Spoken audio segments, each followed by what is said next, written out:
Greetings. In this video, we are going to look into the definition and the significance of Lord Narayana. So, Naraha plus Ayana. Nara plus Ayana becomes Narayana. Now, you do not pronounce this as Narayana, although the individual words are Nara and Ayana. When you join them, it becomes Narayana, right? So the words individually, let's look at the meanings. So Naraha indicates water. It means water. So water is a very significant terminology in the Vedic culture and even other cultures of the past. Water represents consciousness, and consciousness is verily God.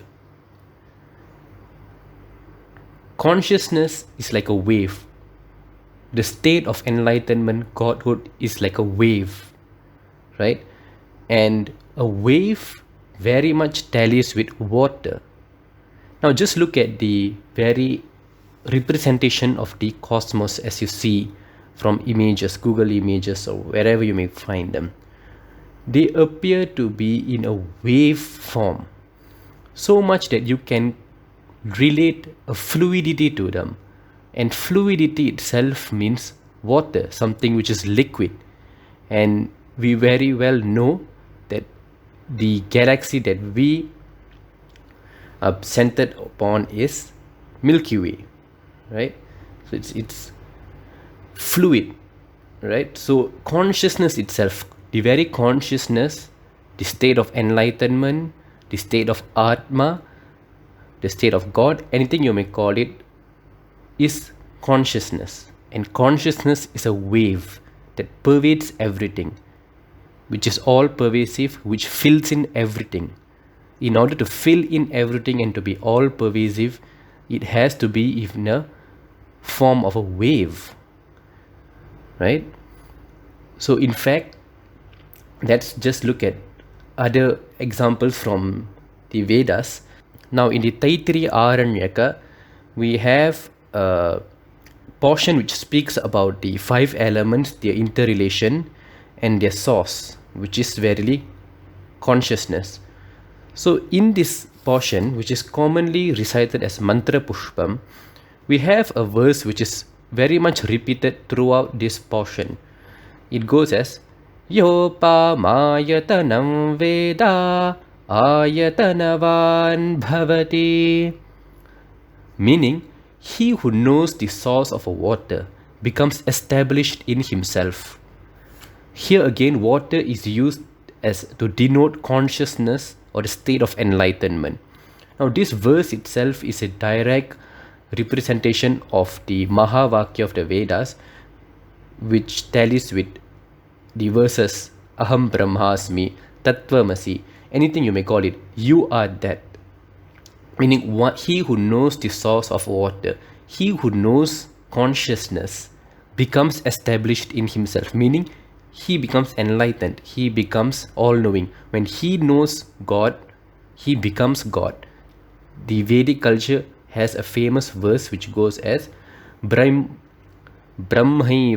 Brahmavid Bhavati, meaning one who knows God becomes God.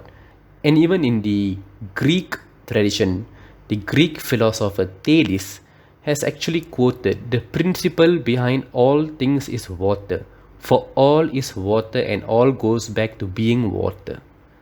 So clearly, water is the blueprint of consciousness, so as to say. Now, Ayanam means abode, right? So, Naraha plus Ayana, meaning he whose Ayanam is Naraha is called as Narayanaha. It's that simple, right?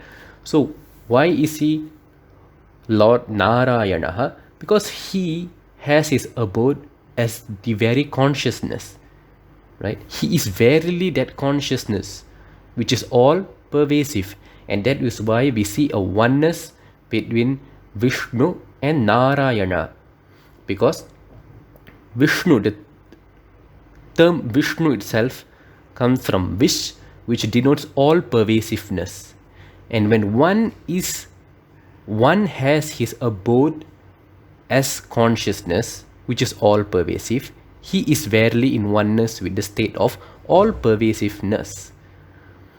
Now, we also often hear of Lord Narayana as a deity who reclines upon the Naga, Shesha Naga. This has another significance.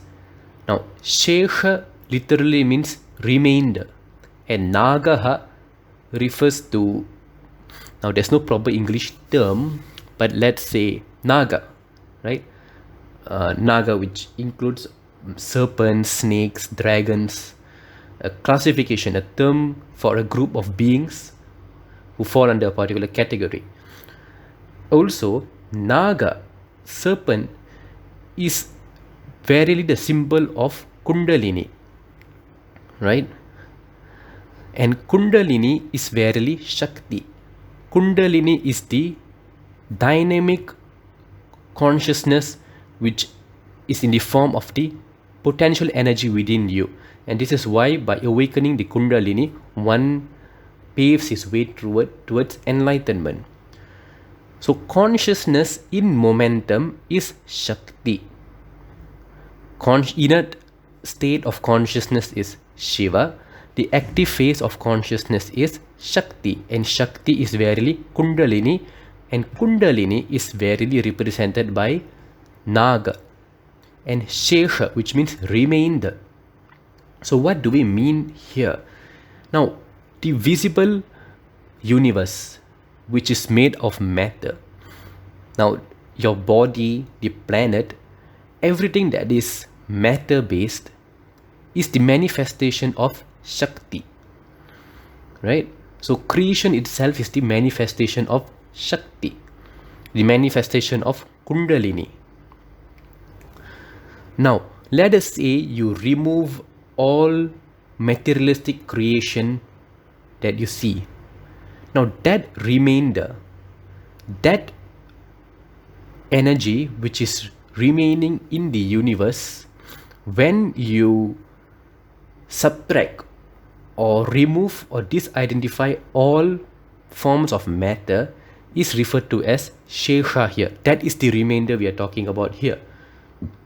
And remainder of what? Remainder of Naga, which is the Kundalini Shakti.